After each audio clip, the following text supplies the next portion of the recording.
பேருக்கு தான் நான் ஃபர்னிச்சர் கடை ஓனரு. இருந்த 2 பேரும் சம்பளம் கொடுக்காம வேலையை விட்டு போயிட்டாங்க. பிஸ்னஸும் ஆக மாட்டேங்குது. ஹே கஸ்டமர், என்ன வேணும் மேம்?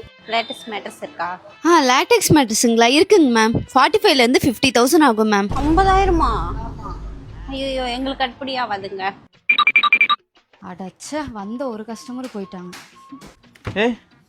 என்ன வந்த ஒரு கஸ்டமர் அனுப்பி விட்டியா? ஆமாண்டா, லேட்டெக்ஸ் மேட்ரஸ் பிரைஸ் கேட்டு ஓடிட்டாங்கடா. எனக்கு ஒரு ஐடியா.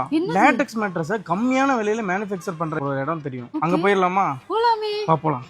அப்படி நாங்க வந்த இடம் தான் நம்ம தர்மபுரி நியூ பஸ் ஸ்டாண்டுக்கு பக்கத்திலே லொகேட் ஆகிற மெல்லோ கிரீன் மேட்ரஸ் கம்பெனி. இவங்க பியூரான ஸ்ரீலங்கன் மேட்ரஸஸ் ஆல்ரெடி கம்மியான விலையில கொடுத்துட்டு இருக்காங்க. இப்போ டிஸ்ட்ரிக்ட்க்கு ஒரு கடைன்ற விதமா ஹோல்சேல் ரேட்ல சேல் பண்ண போறாங்க. நம்ம லேட்டெக்ஸ் மேட்ரஸ் ரீட்டைல் மட்டும் பண்ணிட்டு இருந்தோம். ஹோல்சேல்ல கடைக்காரவங்களுக்கு மிகப்பெரிய டிஸ்கவுண்ட் விலையில மார்க்கெட்ல தர முடியாத ஹோல்சேல் விலையில எல்லாருக்கும் கொடுக்க போறோம். நம்ம இப்ப லேட்டெக்ஸ் மேட்ரஸ் கண்டெய்னர் இம்போர்ட் பண்றதுனால ஸ்ரீலங்கால இருந்து பில்லோஸ் முத கொண்டு ஷீட்ஸ் முத கொண்டு ஹோல்சேலா கேட்டாலும் கொடுப்போம். பெட்டா பினிஷ் பண்ணி கேட்டாலும் நாங்க ஹோல்சேலா கொடுக்க போறோம். டிஸ்ட்ரிக்ட்க்கு ஒரு ஆளுக்கு மட்டும் தான் நாங்க கொடுக்க போறோம். மேக்ஸிமம் எவ்வளவு சீக்கிரம் எங்களுக்கு இந்த டிஸ்ட்ரிக்ட் நாங்க மட்டும் தான் பண்ணணும்னு எங்கிட்ட அப்ரோச் பண்ணிக்கிறீங்க அப்படின்னா நாங்க அவங்க கிட்ட மட்டும் தான் ஃபியூச்சர் ரிலேஷன்ஷிப் ஆஃப் பிசினஸும் நாங்க கண்டினியூ பண்ணிக்குவோம். உங்க கடைக்கும் ஹோல்சேல் பிரைஸ்ல லேட்டெக்ஸ் மேட்ரஸ் வாங்கணும்னு நினைச்சீங்க அப்படின்னா கீழே தெரியுற கான்டாக்ட் நம்பருக்கு கால் பண்ணுங்க.